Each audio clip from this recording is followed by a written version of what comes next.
All right, everybody, it's 5 o'clock and we'll get started with our public hearing. I'd like to start, if you don't mind, for all of us, just take just a minute and remember all of our first responders and everything that happened within the last couple of days, and particularly 24 years ago, 9/11. So if you don't mind, just have a moment, please. Bill, may I add something to Yes.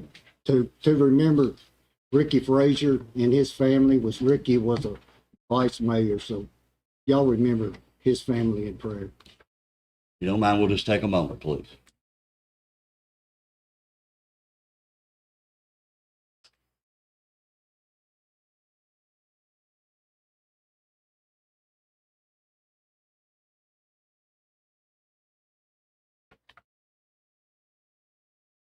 Okay, we'll get started. Corey, floor's yours for a moment. Yes, thank you all for your attendance. I want to start by announcing that the city has issues with respect to the legal notice that has been provided, and the city is also considering including the portion of Old Zion Road that runs between two of the parcels proposed for annexation into the annexation. For these reasons, tonight will not be the official public hearing on any of the three items. New notice of the new public hearing will have to be sent out again. Rather than cancel this meeting because you're all here tonight, the commission will give you the opportunity to speak, but this is not the official public hearing. Remember, this is only an opportunity for you to address the commission. They will not rebut public input or answer questions tonight. Any questions? Yes, sir. What impact does that have on the study session itself? Well, the study session there's no vote at the study session. Session be discussing this issue, these three issues this evening? No. No.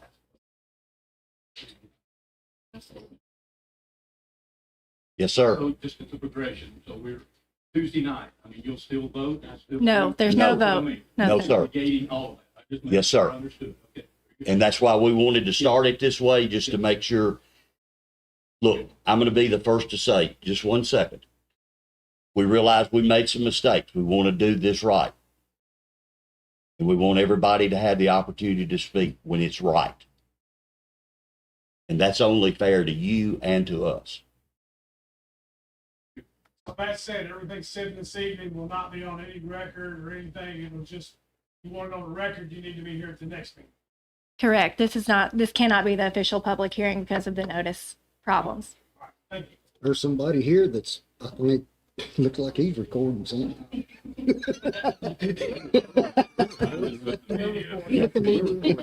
Oh, okay. So with that being said, I'll be happy to start through the list. Again, it won't be recorded. It's not going to be, it will be recorded, but it's not going to be part of the study session as we move through. Yes, ma'am. Do we not have a prayer or a pledge? We will have that when we start the meeting. The regular meeting. That's the reason I paused just for a moment to remember.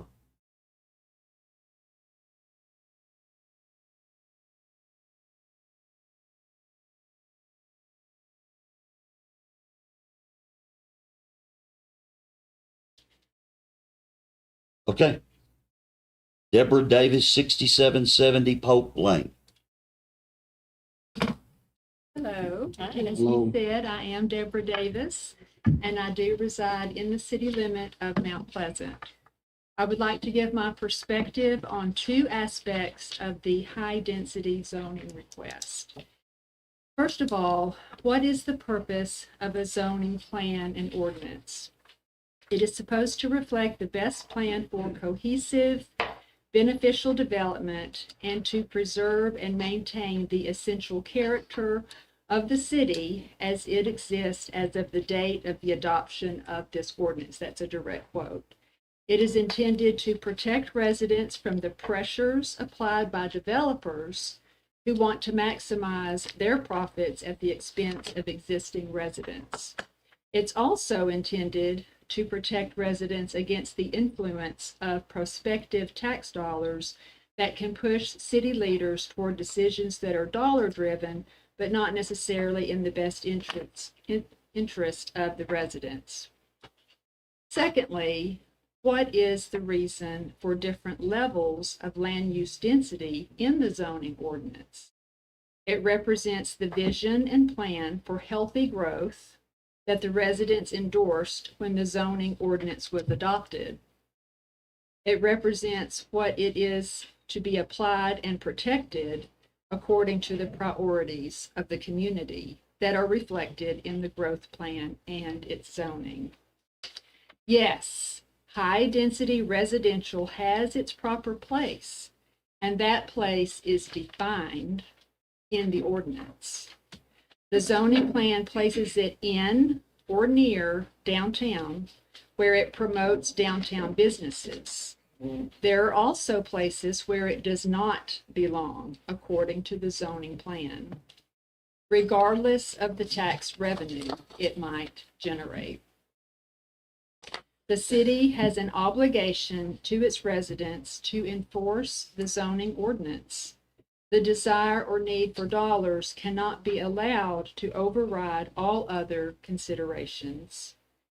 We respectfully urge that you deny approval of this zoning request and ask that you please let the zoning ordinance do its job of protecting us as it is designed to do. I really do appreciate your time. Thank you very much. you.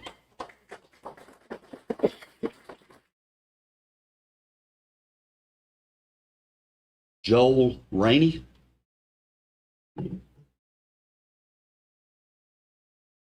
My name is Joel Rainey. I'm at 6740 Polk Lane. So good evening to all. In my 25 years calling Mount Pleasant home and a few more elsewhere is obvious, I've learned that growth and change is inevitable. I say that to express that I'm not against proper growth within Mount Pleasant. Property owners have chosen to sell to Mayer Builders for development, but in this process, Mayer has required R3 zoning, and this property does not meet the qualifications set forth in the zoning ordinance. Per the zoning text that Ms. Jones has instructed you to follow, I share. Section 6.3 says R3 should be located adjacent to downtown commercial activity, energize local businesses, sidewalks are important, high degree of connectivity, and alleys to provide access for townhouses and apartment buildings.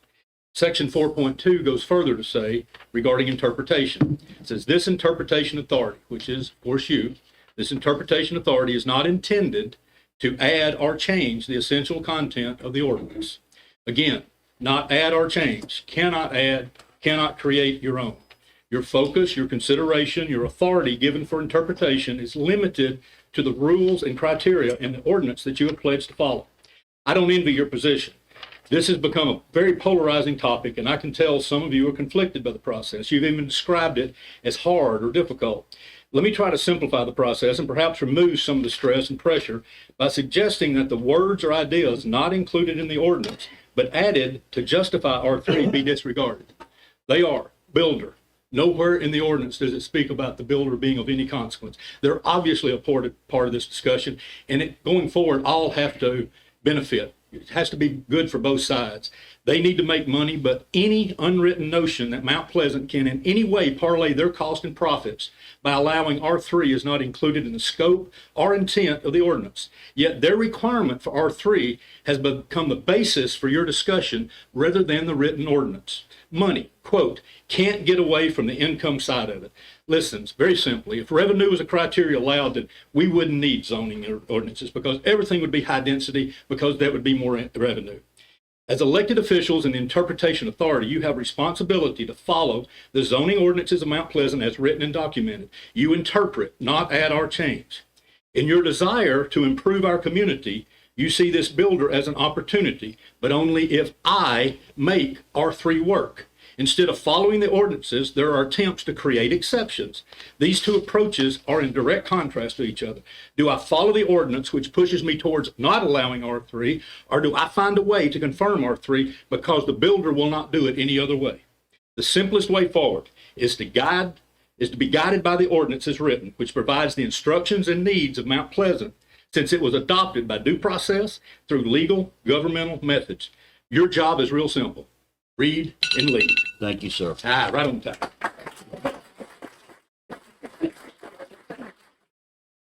I understand everybody wants to clap, but if we're gonna get through this, so everybody that's signed to speak, you're taking up time. Lee, Borg, Borg. I boogered it up last time, I'm sorry. It's Burke. My name is Lee Burke, and I live at 6758 Oak Lane in Mount Pleasant. First, I'd like to say I agree that this project in this location does not meet the conditions described for R3 in the ordinance under any faithful reading of the ordinance. Second, there is no R3 zoning or its equivalent within 3 miles of this location. No Mount Pleasant R3 and no county equivalent, because the county doesn't have an equivalent. Their ordinance stipulates 1 acre as the minimum residential size, lot size across the county. From all accounts, it's going to stay that way. The team working on an update for the county zoning ordinance just removed a provision that would have allowed higher density. There just isn't any support for it. So any concern that the builder or any builder will simply go to the county for high density zoning is off the table. I also agree that you cannot discard the terms of the ordinance just to capture new tax revenue. If that happens, you effectively have no zoning ordinance and lost the protections it's intended to provide. This is a pivotal decision in the life of the city. It will determine whether the city will move forward with the growth plan endorsed by its residents just a few years ago, or allow the promise of tax dollars to determine the outcome of every zoning decision. You know developers are watching. They know that if R3 zoning is allowed at this location, at the outer edge of the city, as far as you can get from downtown where the ordinance says it belongs, they will be able to build R3 high-density projects wherever residential is allowed. You will have thrown away the one tool that you have to control it. More R3 applications will follow because R3 is more profitable. And builders will know that in Mount Pleasant, more tax dollars clears the path for approval, regardless of what the ordinance says. Corey has stated several times that once R3 is granted, you have no say about lot size if they meet the 5,000 square foot minimum. So future R3 developments may look nothing like this one. Everything that comes along after this is more likely to look like the sea of gray boxes near Spring Hill High School. Again, because there's more profit in it. Is that what you want? If you do want to open the floodgates for high density housing, you have a legitimate avenue for doing that. Take it back to the citizens by proposing an overhaul to the description of R3 that's in the ordinance and get their approval.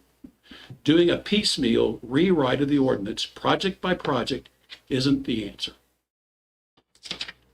Thank you, sir.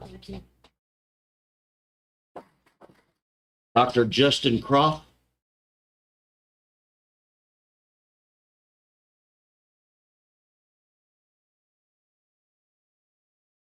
Good evening, Justin Croft, 2051 Trilogy Lane, Mount Pleasant. Much has been said about R3 zoning here, but this evening I choose to highlight one particular glaring issue, the step system.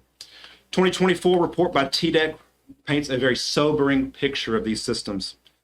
Let's review the report that you received in your email on September 4th. 51% chance of a malfunction with these systems. Not my words, folks. These come straight from TDEC. Examples of malfunction include 26% chance of a major system failure, such as sewage bypassing a treatment field. 25% chance of other system issues, such as saturated soils, water ponding, and failing emitters. So I have this photo right here that came straight from the TDEC report from one of our communities in Tennessee, and I want you to ask, what do you see? You see a nice set of homes right there in the background, but what do you see in the foreground, Mr. Mayor? What do you see? You can't respond, I know, but you see irregular terrain, trenches of standing water, and I'd like to know, what does this water really smell like? But this can't happen in Mount Pleasant because we have Edge Wastewater that has come to our study session last time. And Edge Wastewater made a great presentation right here at your podium last month. Mr. Nix is sitting on the fourth row. Fine gentleman, we spoke on the phone yesterday. And so I do question, though, does Edge Wastewater have what it takes to prevent this from being in Mount Pleasant? So let's look at Edge Wastewater a little bit. And they have a single page website, and they have a address in a strip mall in not Murray County, but in Murfreesboro, and they have a phone number that you can call, but unfortunately you get an answering machine. Mr. Nix did call me back, and I do appreciate that. But I think the bigger question here is, Mr. Mayor, do you realize how many step systems Edge Wastewater is currently operating right now? You can just shake your head if you like, but Edge Wastewater right now operates 0 wastewater systems, folks. And that's the truth, and that's something that Mr. Nix even confirmed with me yesterday on the phone. In fact, they're a very new company, and they just started in January of this year, and I have their LLC incorporating documents right here. So with all that in mind, I want you to envision the future for me. I want you to drive down Trotwood Avenue. I want you to leave the city of Columbia, head to the new city limits of Mount Pleasant. And you're going to see a big sign that's going to say, "Welcome to Mount Pleasant," but what's the first thing you see? You're unfortunately going to see a sewer lot. And I don't know exactly what that sewer lot's going to look like, but what I do know is this. The future residents of Mount Pleasant are going to ask, who's going to allow a smelly sewer lot to be the opening gates of our city?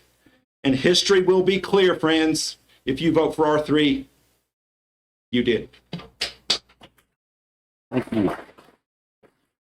Katie Martin. Katie Martin. Hey guys, I thank you for allowing us to speak tonight, and I just want to say good evening, Mayor and Commissioners. I respectfully ask that you do not rezone this property to R3. High-density housing is not the only way this property could be of value to the Mount Pleasant community. Groups like the American Battlefield Trust and the Tennessee Historical Commission have shown interest in preservation here already. In Spring Hill, we've already seen how battlefield preservation can protect history and grow the economy at the same time. Mount Pleasant could be the missing link in a heritage corridor that stretches from Nashville to Franklin, Spring Hill, Columbia, and Lawrenceburg. Adding a preserved, nationally recognized Civil War battlefield here would give us a place in that story and draw visitors for years to come. Several promotions for Civil War and heritage tourism already exist in our area, and I would be glad to send that information. Several promotions for Civil War and heritage, I already said, sorry, I'm so nervous. We already brand ourselves as Nashville's backyard. What better way to build on that identity than by protecting this historic land and making it a part of a national tourism destination? This is a chance to honor our past, strengthen our present, and build a brighter future for Mount Pleasant. And I'm going to try to power through the City of Columbia's Facebook posts about their tourism numbers. They say, tourism continues to make a big impact in Columbia and Maury County. According to new data from the Tennessee Department of Tourist Development, visitors spent $137.4 million in Maury County in 2024. This spending supported 956 local jobs and generated over $14 million in state and local revenue. Those visitor tax dollars help fund schools, roads, and public safety, reducing the burden on residents. In 2024 alone, tourism saved Maury County households an average of $339 each in taxes. Columbia's historic downtown and Main Street, Arts District, historic sites, natural attractions, recreation, and cultural events all contribute to making the community a must-visit destination. This growth highlights the strength of local tourism industry and the positive impact it continues to have on jobs, local businesses, and families throughout Maury County. That's all I have, and I just hope that I humbly just ask that you look into different options in high-density development that could benefit everybody in our community. Thank you for your time, and y'all have a wonderful night. Thank Thank you. you.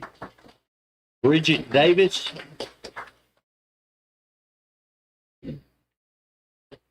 Good evening, everyone. Bridget Davis, 618 Brookside Drive. I would like to address all of you, but at the moment, Ms. Johnson, I moved to Mount Pleasant in 2021. I too relocated to Mount Pleasant from another state, as my family is from upstate New York. Outside of my husband finding employment here, the small town atmosphere in the historic downtown appealed to us greatly, which solidified our move to this town. And I love this town. We know that the Maury County Historical Society had sent a letter to you, Mayor Bill White, as well as the Chair of the Planning Commission, John Hunter, addressing the annexation and rezoning of 106 acres of land to R3, also known as high-density residential. The development of that land is discouraged due to the historical significance of the land's role in the Civil War, specifically on November 24th, 1864. The historic marker 3D19 by the Tennessee Historical Commission with the title Forrest and Capron was placed on that land. And on this site, the fighting occurred, which saw Forrest's cavalry drive Capron's men towards Columbia as part of the larger Franklin-Nashville campaign during the Battle of Columbia. It is also the site where Ashwood Hall once stood, which has significance to the Polk family in this area, specifically Leonidas Polk.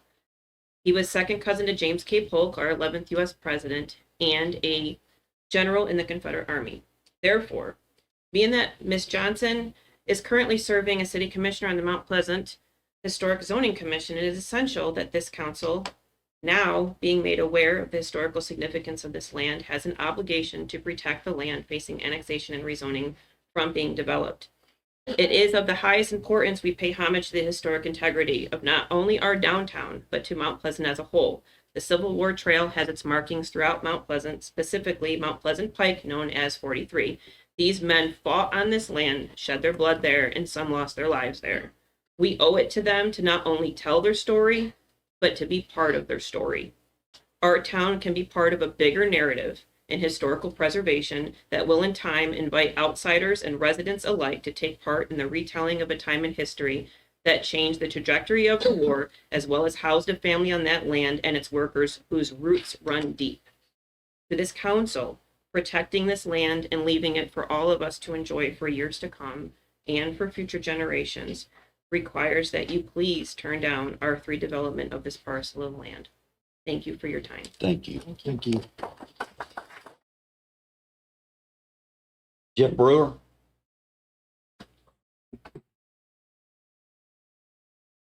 Good evening, council members. I too am speaking to the historic nature of the land in question and the dilemma that is facing the council this evening. Ms. Johnson, I've learned recently that you also serve as a member of the Historic Zoning Commission, in which at least part of your responsibility is developing and adopting design guidelines for treatment of historic properties and landmarks, quote unquote. You also made it clear at the July 8th meeting that you loved Mount Pleasant and the surrounding area, including its history. With respect, you may appreciate our history, even love it, but I question if you could ever identify with it because it's not your story.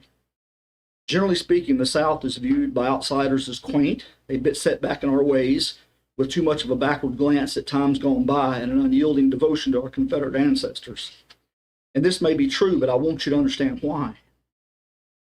During what we call the Greatest Generation, in the Second World War, the United States lost military and civilian 418,500 deaths. That's 0.32% of the population during World War II. By comparison, during the Civil War, of the eligible males of military age in the South, a median estimate of 1 million men served, or 36% under arms. Of the number that served, 34.6% died in service, which was 6.2% of the whole eligible population in the South. Adjusted as a percentage of today's population, that equates to 20,454,221 men lost in 4 years of fighting. This was our fathers, our uncles, our families, and this is why we remember. The only thing that compares to that is the Soviet Union in World War II. The cause of the South and the war that sustained it entered its closing phase in Murray County, Tennessee. By November of 1864, Union losses in Virginia and Georgia had well exceeded 100,000 men. At the height of the siege of Petersburg, 2,000 wounded and dying men were arriving at Washington area hospitals daily. The situation in southern cities was even more horrific. It had to end, and the beginning of the end to all that suffering and destruction began in that field we're discussing tonight. That land is hallowed ground and irreplaceable in the annals of American history. Also, I'd like to point out, sufficiently preserved and correctly interpreted, that field could be a tourism magnet and yield a financial dividend to Mount Pleasant and Murray County that history proves will stand the test of time. When the final vote comes up, I'm begging you, don't zone that R3. It's not yours to zone. It belongs to everybody. Thank you. Thank you. Craig And- Jones, and when you're on your way up here, Corey's got something to speak to. Yes, I want to thank you all for being respectful, but I would like for you to remember to keep your comments directed towards the issues and not towards the commissioners personally. Thank you. Craig Jones, it looks like, or Jane?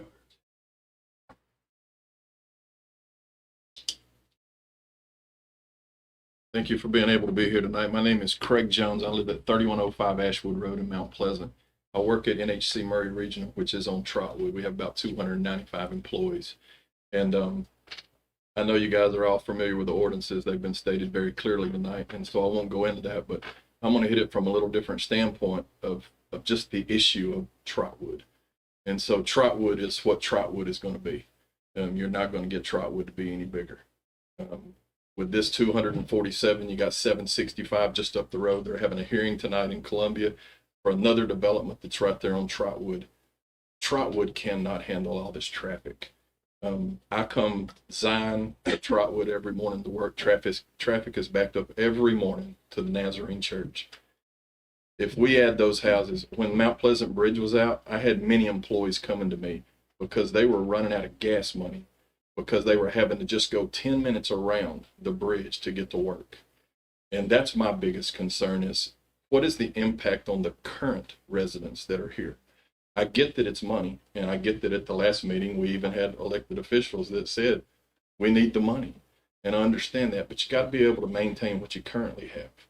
And that's obvious that the city's not able to do that. If you go up Canaan, you can tell as soon as you get out of the city limits, because you come from a road that'll beat you to death to a really good road. South Cross Bridges, the same way. Zion, the same way. So you got to be able to maintain what you have before you try to gain more. My dad told me a long time ago, son, when something doesn't make sense, it's money. There's money tied to it. And if you just listen to the folks tonight that spoke on the ordinances and the things that we already have in place to protect things like this from happening, we shouldn't even be here tonight. It's a common sense approach. We have ordinances and we have things in place to keep this from happening, but yet, because of money, we're here tonight. And I think that's sad for the community. I think it's sad for the way the land is set up. If folks that are in the county wanted to live in the city limits, they'd move to the city limits. If folks that are in little small rural communities wanted to live in high volume, high populated cities, they'd move to those cities. But they live here in the county and they're out of the city limits, and they're against these high population, high density developments. And so I just encourage you guys to just follow what's in place. This is an easy decision. It's on the books. It's already been spoken for. It's already been said. We're trying to change the words and trying to change what should really means. Well, our folks before us thought we would be better than that. And they thought we would just go with what they put in place. So I encourage you guys to vote no to this, and I appreciate your time. Thanks for being here. Thank you. Thank you. Charles Craig? Okay, thank you, sir. Brandon Evans.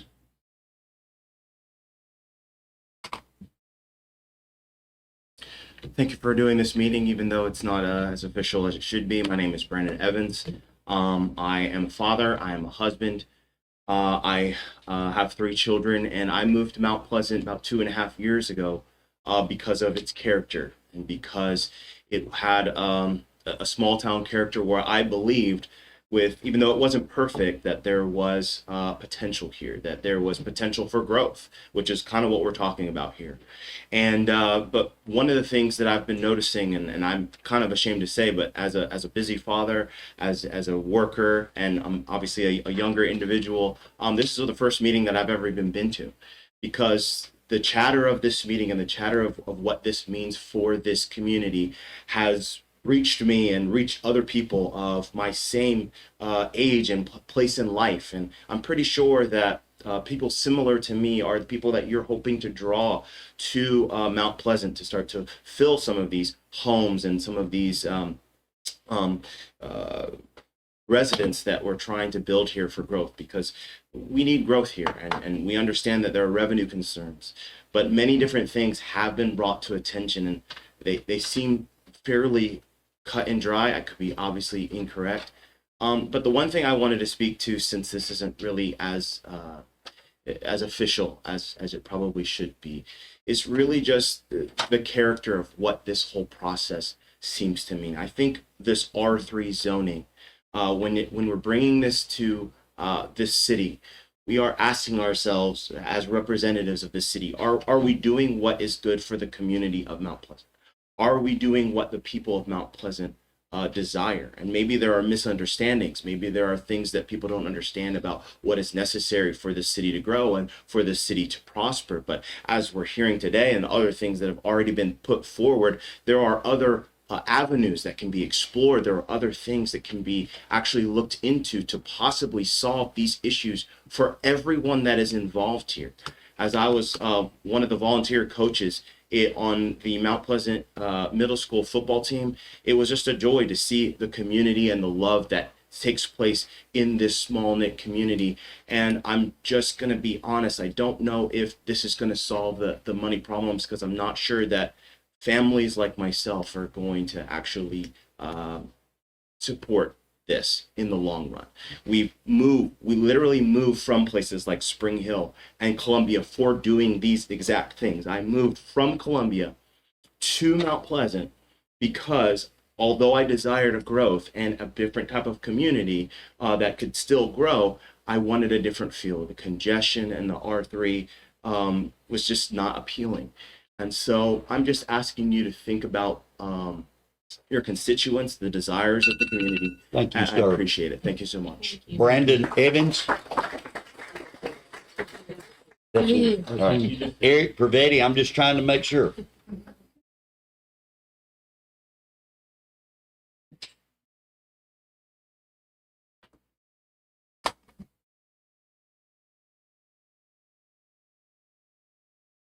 Thank you, Mayor White, City Council. Thank you for having this dress rehearsal.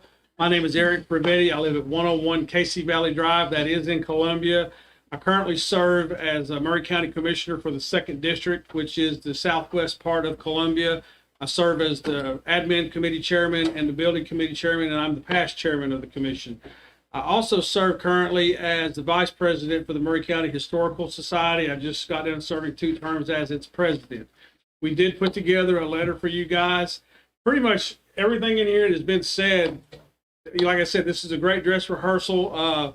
There's really not a whole lot to add to it. I will say one thing that didn't get mentioned, and that's the water. We talked about Trotwood. It can't handle it. We're in a drought right now, guys. And even though I know that CPWS has issued a conditionary or whatever term they want to use of water availability, guys, we don't have enough water. We're working on plans now. We've got to do something for the next 50, 100 years. And so we got to make sure that the people we already have are able to take a shower every day and wash their clothes and cook food for their kids and everything. We just got to make sure we've got enough water. And also, as a federal elected official, y'all understand this, that as far as the chain of command goes, the public is at the top of that chain. And they send us up to do the respective jobs. And so that said, it seems like it's pretty much our bosses are telling us that this doesn't need to happen. So I hope that y'all will remember that, because I get told all the time that hey, we sent you here. This is what we need you to do. Anyway, thank you for your service to this community. I'll be coming back to you. We got some other issues to talk about at another time. But again, thank you for your service. Thank you, Eric. Tom? Mayor, I'll try to make it. Thank you. Mark Henderson. Mr. Mayor, I want to just echo everything that's been said here. I agree 100%. Doesn't need. Thank you. Nicole Reagan. I would have to concur with everybody. There's nothing more. Okay, thank you. All right. Bruce Peden.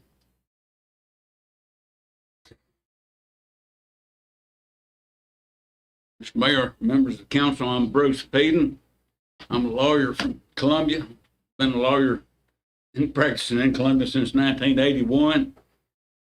Over the 40-something years, I've been involved in a lot of zoning matters. not in Mount Pleasant, maybe once or twice, but in Columbia and Murray County. Usually I represent the developer.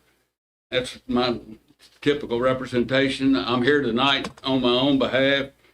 I understand, well, first let me tell you, my hearing is terrible. I can't hear anything.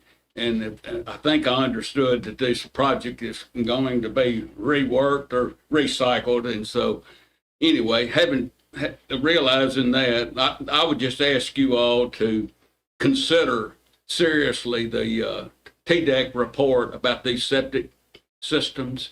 And secondly, the roads that are going to serve this. I'm sure you've already done it, but if you have not, I would ask you to please drive up the bypass and get off there at Old Zion, go across the railroad track, see what kind of conditions they already exist there, and what the problems are. Other than that, I just want to thank you all for conducting this in such a professional manner, and also I just want to compliment the folks out here. Believe me, I've been in these when there's been some angry mobs and that did not conduct themselves very well. So thank you very much. Thank you. Thank you. Mark, you'd sign this one as well. Are you still good? I'm still good. Tom Price. I'm not going to forget you this time, Tom. And I'll be the first to say it. The last time we did this, I skipped Tom, and I went the very next day to his office and apologized. You did, and I appreciate that, sir. Thank you very much. Tom Price, 1510 Windermere Drive. I'm the archivist for Murray County.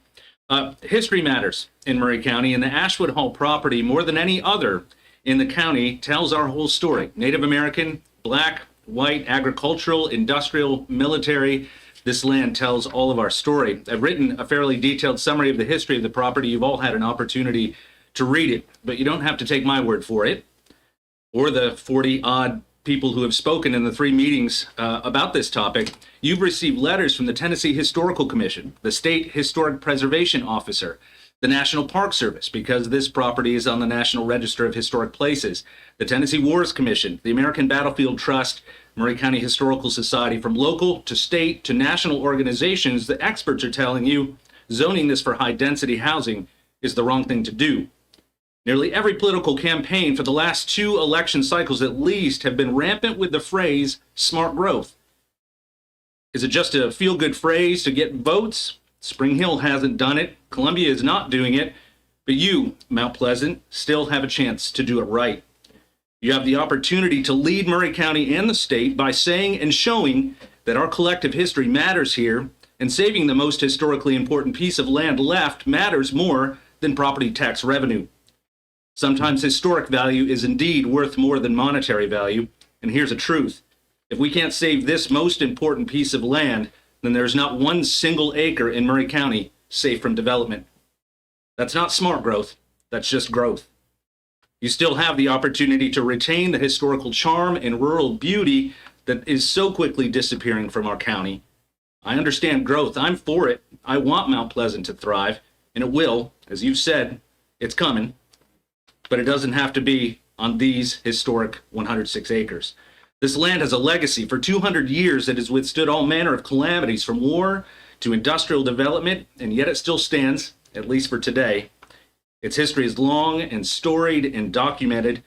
Save this property and help turn it into something that future generations can enjoy, learn from, and generate income from. It can be all of those things. It's going to take creativity and collaboration. You've got a lot of people and a lot of organizations willing to help. You, the leaders of Mount Pleasant, are about to be written into this story. You will be the commission, or will you be, the commission that saves this property so future generations can continue to see and experience and write about this place? Or will you be the commission that loses us Ashwood? You still have time to write your legacy. I hope and pray you make the right choice. Thank you. Thank you, Tom. Justin, Dr. Croft? Okay, thank you. Robert Lacey.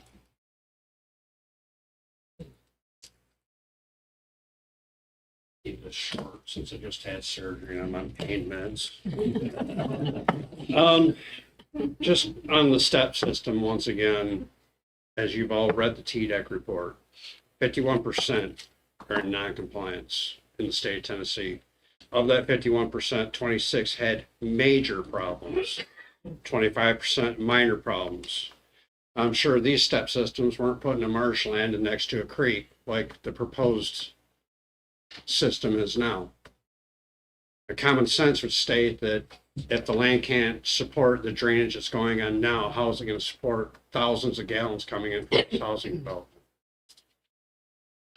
It has been said that this company, who's not even been around for a year, doesn't have any experience in this, is going to monitor the system 24/7. Okay, so I guarantee you that there's a problem, it's not going to be fixed in minutes. And heaven forbid that they run into a parts problem like y'all did with the light system out here and the fountain parts, and the parts are on back order. Then what? We just let sewer water run into the creek and into the groundwater because we're waiting on parts. This isn't a good use for this land. When we spoke with Ms. Johnson, a small group, about this system, told that if Mount Pleasant annexes this property, then they'll have the ability to monitor and inspect. Who in Mount Pleasant has the expertise in the system? And all we have to do is look at the lagoon system, what a disaster that was. I would contend that nobody in this city has the experience or the ability to inspect the system. I would hope that y'all would have a come to Jesus moment and listen to all the people in this room. I have not been to a single meeting, not one, where anybody has spoken in favor of this. Not one person.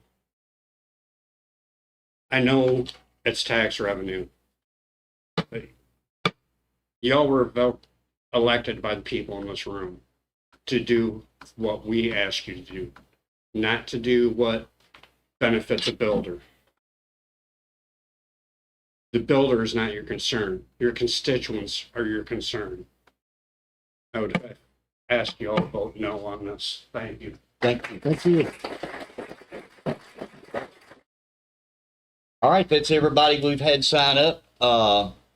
We'll start the regular meeting here in about 18 minutes. And again, the ordinance will not be heard, correct, Corey? Correct. This is not the public hearing for the 3 items that were noticed. We will send out a different legal notice for a different date. Not next Tuesday then? Correct. Not next Tuesday. Will it be a special meeting or a regular? They will have to pick a date, so we will know that, but it will be, they will publish a date later on, not next Tuesday. Thank you. Thank you. Thank you. All right.